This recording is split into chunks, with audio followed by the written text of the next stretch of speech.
58 సంవత్సరాలు గడిచిన మహిళలు మరియు 60 సంవత్సరాలు గడిచిన పురుషులు ఎవరైతే ఉన్నారో వారందరికీ ఈ కార్డు వల్ల చాలా బెనిఫిట్స్ అయితే రావడం అయితే జరుగుతుందండి.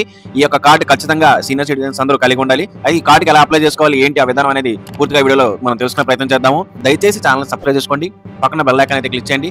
అప్లై చేసుకోవాలంటే మనకు కావాల్సిన డాక్యుమెంట్స్ ఏంటో ఈ వీడియోలో మనం చూద్దామండి. Aadhaar card, passport size photo, అక్కడ అప్డేట్ చేస్తే మనం కలిగి ఉండాలి.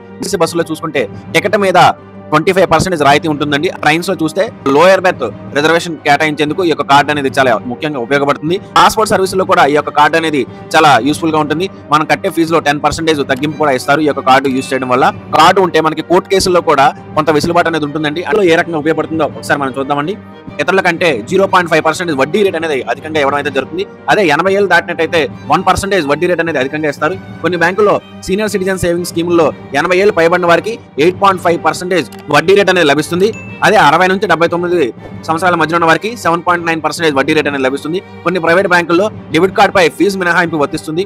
ఏటీఎంల ద్వారా డబ్బు తీసుకునేందుకు ఉన్న అవకాశాల పరిమితి ఇతరుల కంటే ఎక్కువగా ఉంటుంది. 60 ఏళ్ళు పైబడిన వారికి 7 lakhs వరకు ఆదాయ పన్ను మినహాయింపు ఉంటుంది.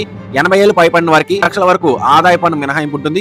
2025-26 బడ్జెట్ సందర్భంగా కేంద్ర ఆర్థిక శాఖ మంత్రి నిర్మలా సీతారామన్ గారు ఈ యొక్క ఒక ప్రకటన అయితే చేశారండి. 60 ఏళ్ళు పైబడిన వారికి 12 లక్షల వరకు ఆదాయ పన్ను మినహాయింపు ఉంటుందని చెప్పేసి ఈ యొక్క చెప్పడం అయితే జరిగింది. ఏళ్ళు దాటిన పురుషులు, 58 ఏళ్ళు దాటిన మహిళలకు సీనియర్ సిటిజన్ కార్డు అనేది ప్రభుత్వం ఇస్తుంది.